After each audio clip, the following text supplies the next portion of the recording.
of the world, when we have everything, when our people know what to do, when there is really nothing lacking. And stop being, what should I don't want to exaggerate.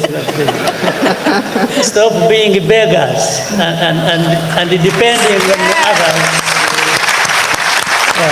Let me say, a couple of speakers earlier talked about dignity being part of what is reflected in what we aspire to do. If we can feed ourselves, if we can do the right things to grow, to develop our countries, I think it very much centers on what we can do as Africans to dignify ourselves. And also this is linked with what is entailed in your question.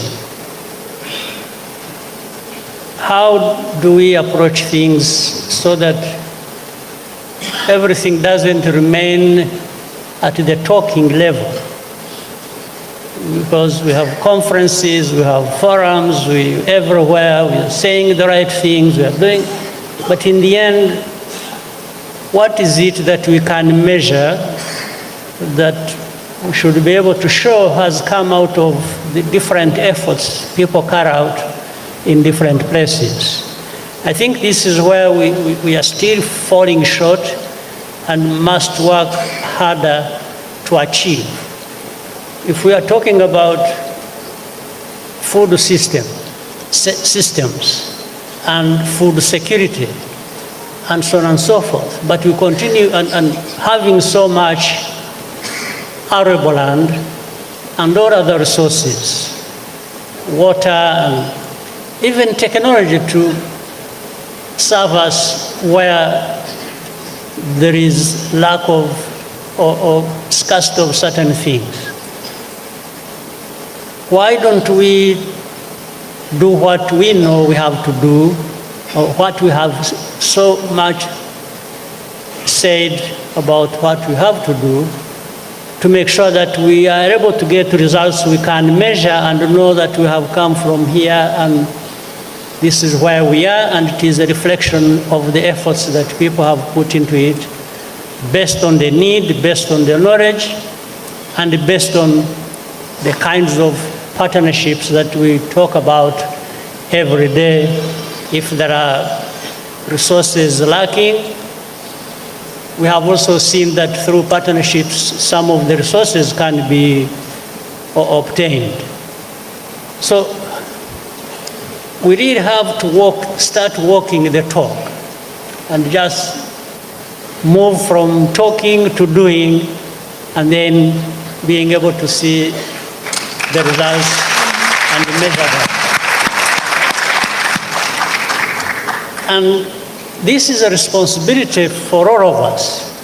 It's first of all primarily governments, of course. That's why governments are there. But it is also every one of us, now including the young people, who rightly make so many demands.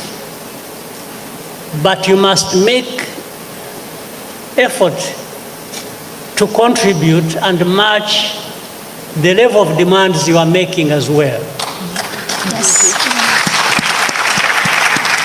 So I think if we work together, and we already know what to do, I have no doubt that people know what to do, because the needs we have inform us of what we can do to actually be able to meet the needs requirements. So my appeal to everyone is to take our responsibilities seriously and play our part. And then in the end, once you have done that, you are empowered to even hold others accountable. But you can't hold people accountable when you are not playing your part. So I'm happy that we are here in the company of the young people and most especially women. Women, by the way, for example, in my country, constitute the biggest percentage of our population. So women are 52%, 51. Men are 49%. So women are very important.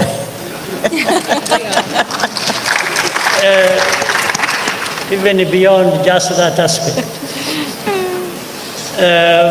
And then when it comes to young people, we have 75% of our population being 35 and below. 75%. So if you have these 75% who are not really also playing their part and just making demands, there is a problem. Yes. In the end, leaders may be crucified for the sins they have not committed.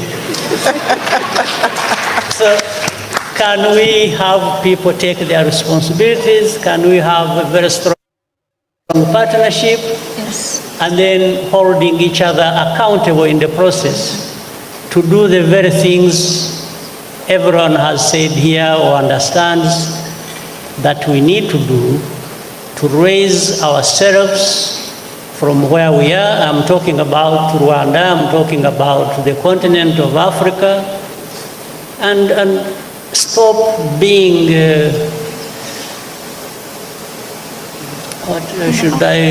I don't want to exaggerate, stop being beggars and depending on others.